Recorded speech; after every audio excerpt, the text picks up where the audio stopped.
Kuvugururwa igahabwa ubwiza butangaje, Stade Amahoro i Kigali mu Rwanda ikomeje kwerekana ko yari ikenewe usibye kuberamo ibikorwa bya siporo, igiye no kubukombe mu kwakira ibirori by'agahebuzo. Iyi bidahari abahamye bahiva bari bukure he ahantu bari bukore ikoraniro mpuzamahanga ryakiriye abantu basaga 40,000. Ese Kiliziya Gatolika ari bukore he yubire yabo y'imyaka 125 Kiliziya imaze igeze mu Rwanda? Ikaze muri iki kiganiro kigufi aho tugiye kugaruka ku bitangaza bibiri bimaze kubera muri Stade Amahoro. Warabimenye se? Kora subscribe maze ufungure inzogera niba uri mushya kuri channel yacu, kandi ukore like niba ukunze iyi ngingo, maze ujye muri comment y'igitekerezo cyangwa utubaze ikibazo. Ikaze.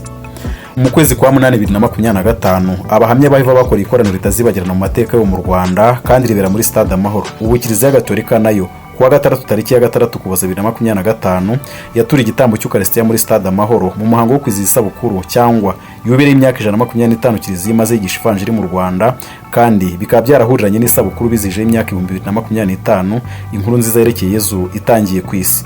None si cyo gitambo cya misa cyitabiriwe n'abantu barenga 40,000 nkuko byagenze ku bahamye ba Yehova. Icyagaragaye cyo nuko bari benshi kandi ibirori byabo byagenze neza. Mbere yuko abahamya bahiva bakora ikoraniro ryabo, bakoze gahunda yo kuryamamaza no gutumira abantu kandi bararitegura. Batumiye abantu kandi bategura gahunda zizatuma baturutse kure babona amacumbi mu mahoteli atandukanye. Umuvugizi wabo Migambi François yumvikanye abwira itangazamakuru ko kuritegura iryo koraniro byabatwaye amafaranga asaga miliyari y'amanyarwanda, ariko akomeza avuga ko byari byitezwe ko rizinjiriza abanyarwanda asaga miliyari 3. Niba warageze kuri stade mu gihe cy'iryo koraniro kandi ukumva ibitekerezo by'abantu bakurikiranye iryo koraniro by'umwihariko itangazamakuru, reka tubike ayo makuru ariko tuyageranye n'ibyavuzwe kuri misa ya Kiliziya Gatolika yabereye muri Stade Amahoro. Gusa gahunda ya Kiliziya Gatolika yamaze amasaha make ugereranyije n'ikoraniro mpuzamahanga ry'abahamya ba Yehova ryatwaye iminsi 3. Hari abantu bavugiye mu itangazamakuru ko kuba leta yarahaye abahamya ba Yehova stade iminsi 3 yose ngo ari ukubatonesha kandi hari ibikorwa bya leta batitabira. Ariko icyagaragaye cyo nuko leta y'u Rwanda nta dini itonesha, kuko na Kiliziya Gatolika yasabye gukoresha stade kandi barayihawe. Bavuze ko n'irindi dini ryose ryayikenera ryayihabwa, kandi ikigaragaza ko nta dini leta itonesha nuko mu ifunguro ry'insengero ryabaye mu Rwanda ibi byagize ingaruka ku madini yose. None se ubusanzwe leta yabitonesha abahamye bahiva ibaciki? Si ukubatonesha rwose, ahubwo nuko ntacyo bakora kinyuranyije n'amategeko. Mu gihe leta y'u Rwanda iri gukaza ingamba zo kugabanya no gukumira ukwiyongera kw'inyigisho z'amadini ahora yaduka, abanyarwanda benshi bikundira gusenga bari hamwe n'abandi bakomeje kumanjirwa. Perezida Paul Kagame aherutse kuvugira mu kiganiro n'abanyamakuru ko kuri we nta dini yakomora ngo imiryango y'insengero ifunguke maze abayoboke bayo bongere bishimire gusengera hamwe.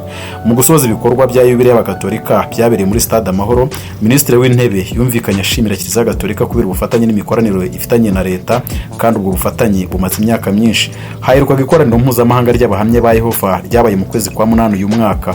Icyo gihe abantu barakubise baruzura kuko bageze ku 40,000. Abanyarwanda ntibazibagirwa ibyo bintu byabereye muri Kigali.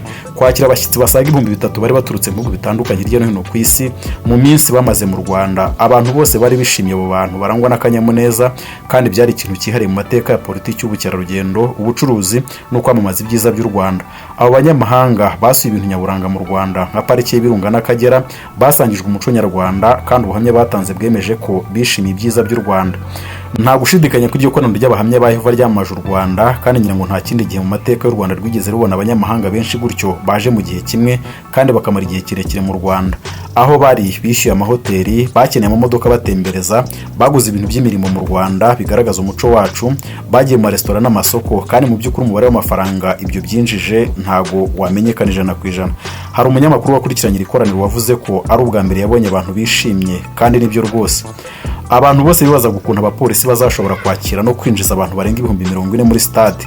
Nundi wabyumvaga wese yumvaga ko kuri stade hazaba hari akavuyo gateye ubwoba, ariko byarigaragaje ko abahamya bagira gahunda. Barazindutse bakinjira batuje, kandi bari bagabanijemo stade ibyiciro ku buryo buri bantu binjiraga baza umuryango bazinjiriramo bitabaye ngombwa ko abantu babyiganira ku miryango imwe cyangwa yegeranye. Ikindi nuko buri karere cyangwa umubare w'amatorero yabo bari bafite amasaha bagomba kugira kuri stade, kandi ibyo byatumye isaha y'amateraniro igera 99% by'abatumiwe bose bahageze. Polisi yarafashije mu gutuma imihanda ikoreshwa neza kubera imodoka nyinshi zashoboraga kwerekeza mu gace kamwe, ariko kuba abahamya baratangiye gukora ingendo hakiri kare byatumye mu mihanda y'i Kigali hataba umuvundo kubera iryo koraniro ry'abahamya ba Yehova. Abantu batangajwe na gahunda bari bafite, isuku, umutekano mu gihe cy'iminsi 3 iryo koraniro ryamaze. None se Abagatolika nabo basanzwe ari nyamwinshi buzuye stade barayinyweza, gahunda yabo higeranije nuko y'abahamya yagenze wabivugaho iki? Byandikiye muri comment. Gusa nabo bahagira ibihe byiza. ubu niba utarakora subscribe kuri channel yacu bikore kugira ngo tujye dufatanyiriza hamwe gusangira amakuru atandukanye. Twibanda kuri siyanse, amateka, ikoranabuhanga n'ubundi bushakashatsi. Bityo kora subscribe rero nta kindi kiganiro kizongera kugucika. Ukora like niba ukunze ibyo dukora.